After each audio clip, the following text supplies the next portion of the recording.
Well, we've been farming water buffalo up here in Orkney since 2013. We've got around 120 acre farm now, and we farm 50 breeding cows of water buffalo for meat, and also have some lovely woolly pigs and some Jacob sheep. We took part in our first Open Farm Sunday event back in 2014, and I just happened across it on, I think it was Twitter, and just followed the link and kind of thought that would kind of suit us well in terms of just giving people the opportunity to come and meet the water buffalo, which was obviously a bit different to the standard agricultural enterprises here in Orkney. So I thought it would be a good chance to organise something that people could come along and meet them. Even in an area such as Orkney, which is, I guess, kind of traditionally agricultural, I think I'm always surprised by the number of people that perhaps live in the towns but don't actually get out into the countryside and see animals up close and just get out and have that experience. So I think enabling or giving people the prompt of an event to come along and see about how food's produced, how farms work, and just to experience that, I think is really good, because I think even somewhere like here, I'm always surprised at the number of people that don't get out into the countryside. I think the main thing, certainly that first year, the main thing was actually for people to come and get up close and meet these strange beasts with big horns that we have. So we set up a lot of kind of pens that people could get up really close to all of the animals. And I think something that worked well, we had created an awful lot of interpretation information boards on all of the different pens, saying what was in the pen and talking about characteristics, if it was the bull or if it was some of the young animals and things like that. So I think that worked well, because we had quite a lot of people that came along, and obviously you can't speak to all of them all of the time. Yeah. So I think that was a good thing, having all that information that people could kind of guide themselves around the different pens and find out about what they were seeing. We served burgers, sausages, and things like that, and also had meat available for people to buy to take away with them. And I think the first time round back in 2014, we weren't sure how that would kind of work in terms of having on the hoof so close to in the bun, if that makes sense.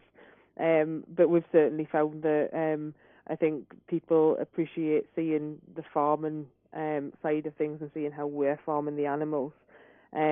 But also then, I guess, the kind of quality product that you get on the back of it. So I think our fears were allayed in terms of it was fine to have those two aspects so close together. The main thing was really, I set up a Facebook event we have our own Facebook page that we use for kind of keeping people up to date with what's happening on the farm, what we're up to, I guess what happens in the different seasons, but also in terms of promoting the meat that we have available.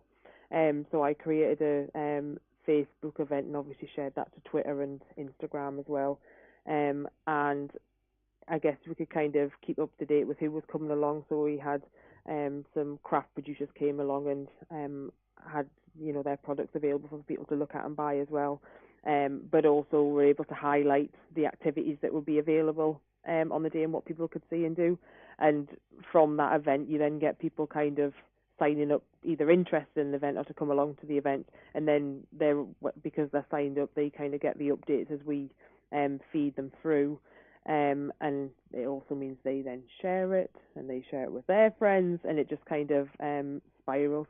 But I think a general rule of thumb, I think in the first time we did 2014, I think we had about 50 or 60 people said they were coming on the Facebook event, and that kind of translated into about 600 people maybe.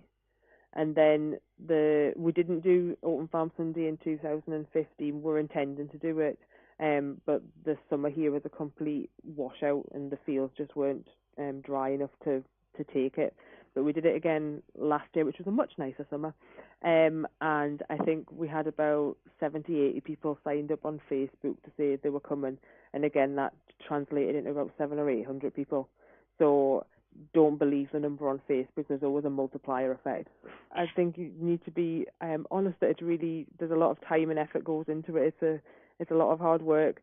But it's really positive in terms of, especially for us doing something that's a little bit different.